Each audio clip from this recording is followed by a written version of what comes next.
Eckstedt und seine Seen. Unweit davon der Weiler Bachham. Hier steht der Gabrielhof, ein alter Hof mit neuem Anbau. Kühn und kreativ gestaltet von 4 Familien, die hier ein neues Zuhause fanden.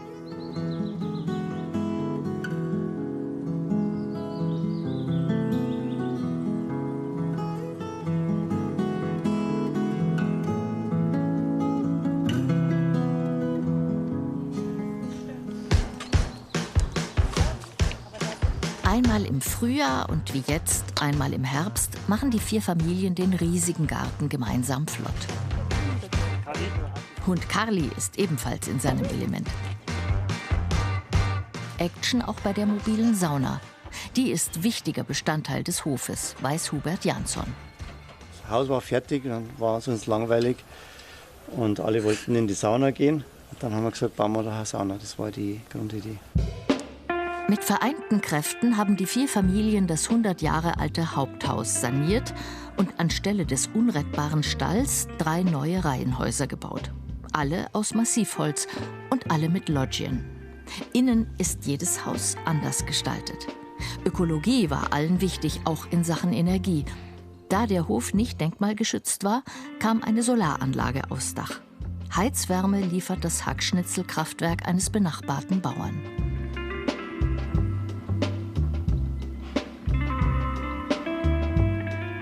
Ihren Traum vom gemeinsamen Landleben erfüllten sich die Familien von Bildhauer Hubert Jansson, Gärtnerin Katja Emerson, Tierärztin Corinna Schneider und Lehrer Günther Oswald. Ja, auf dem Gabrielhof war ja eine Landwirtschaft vorher. Also in dem Haupthaus, wo die Jansons wohnen, haben die Bauern gelebt. Und im hinteren Bereich waren die Kühe. Also jetzt hier war eigentlich Stall in dem Haus von Emersons. Und in dem nächsten, wo wir Schneiders wohnen, waren auch noch Kühe. Und im hintersten Teil, wo die Oswald-Dietzens wohnen, war eigentlich Scheune, Tenne. Und da, wo jetzt zum Beispiel unser Küchentisch steht, habe ich mal eine Kuh operiert. Und habe aber damals noch natürlich keine Idee gehabt, dass wir mal da wohnen werden. Das hat sich erst nachher, eigentlich ein paar Jahre später, ergeben. So stand der Hof 2014 zum Verkauf. Als Corinna das erfuhr, rief sie die anderen an, die sie über die Schule ihrer Kinder kannte. Und dann hat sie gesagt, wir treffen uns da an dem Platz zu 4 oder zu 3 damals noch. Dann sind wir da oben gestanden am Berg und haben uns angeschaut, ich weiß noch genau, im Kreis, haben uns angeschaut und gesagt, das ist der Platz, genau das ist der Platz, das wird er. Dann haben wir uns, die nächste Frage war, und wie sollen wir es machen? Das werden wir dann schon sehen. Hauptsache, wir kaufen den jetzt erstmal. So, gell? Völlig ohne Plan irgendwie. So. Aber das war klar, das kaufen wir, wenn wir es kriegen. Also wir hatten ja keine Baugenehmigung und wir wussten auch gar nicht, ob wir die kriegen. Wir waren praktisch nicht pleite, aber wir hatten wenig Geld und hatten keine Baugenehmigung. Und dann gesagt, das ist so toll hier, wir machen das jetzt einfach, das kann nur gut werden. Also wir waren sehr mutig. Der Mut wurde belohnt. Und so wohnen etwa die Emersons hier jetzt luftig und hell, im Gegensatz zu ihrer vorigen Wohnung in einem anderen Bauernhaus. Aber wir hatten auch ganz niedrige Decken und sehr kleine Fenster und wenig Licht im Wohnraum. Und das haben wir versucht hier umzusetzen. Also man ist natürlich ein bisschen gebunden an die Quadratmeterzahlen und verschiedene Vorstellungen. Aber wir sind dem eigentlich schon ganz nahe gekommen, was wir uns gewünscht haben. Bei Corinna ist das Erdgeschoss Treffpunkt für alle.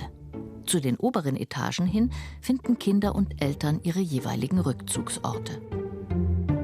Das heißt, es wird von unten nach oben immer ruhiger. Das war die Idee dahinter und es hat auch so gut geklappt. Großzügig und hell die Wohnküche von Familie Oswald-Dietz, die im hintersten Teil des Hofes wohnt. Die Gartenterrasse ist ihnen wichtig. Dann die Anbindung nach draußen. Also wir haben viele Ausgänge aus dem Haus, um eben uns der Natur auch zu öffnen, haben verschiedene Gartenteile, die von verschiedenen Seiten aus zugänglich sind.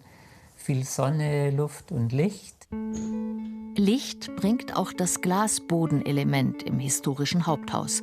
Hier lebt Hubert Jansson mit Frau und Sohn.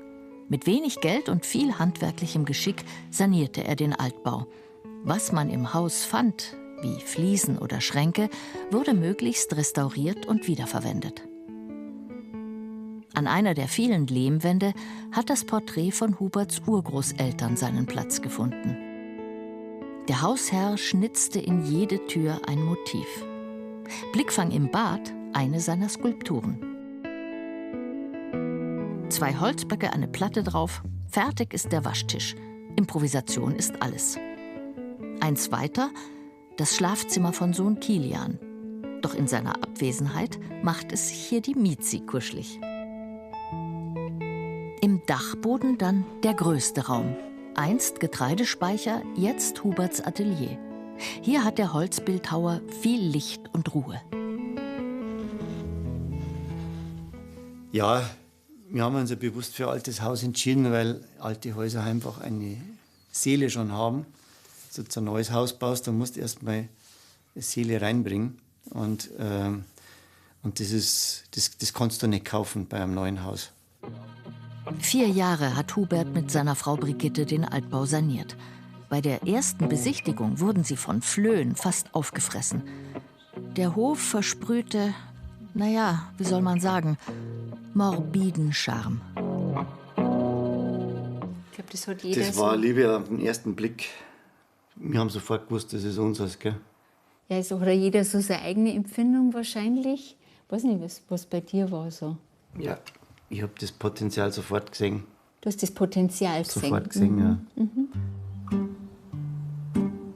Das Potenzial ist sichtlich ausgeschöpft worden.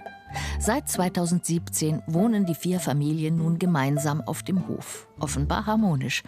Das Erfolgsgeheimnis? Wir hatten alle so die gleichen Vorstellungen von gemeinsam leben, also nicht zu eng, aber doch irgendwie Lust auf Synergieeffekte und sich helfen und Großes gemeinsam bewegen. Und was ich immer denke, ist, wir haben alle nicht irgendwie uns vorgestellt, dass wir hier so eine eingeschweißte Freundschaftsblase haben müssen, sondern dass wir einfach eine gute Nachbarschaft pflegen wollen. Also ich hab gespürt, dass alle sehr mutig sind, dass alle anpacken und nicht nur quatschen. Ja, also Kommunikation sehe ich persönlich als sehr zentral für so ein Gruppenprojekt. Es gibt gleich mehrere WhatsApp-Gruppen am Gabrielhof. Ja, also wir haben eine Gruppe für Allgemeines, wir haben eine Gruppe für die Dienste, wir haben eine Gruppe sogar für die Sauna. Die allgemeine Botschaft der 4 Baufamilien. Ihr Beispiel soll anderen Mut machen, auch sowas anzupacken. Der Gabrielhof ist für sie nicht bloß ein Wohnort. Er steht für Heimat, Freiheit und Frieden. Mögen seine Bewohner noch viele schöne Jahre gemeinsam dort verleben.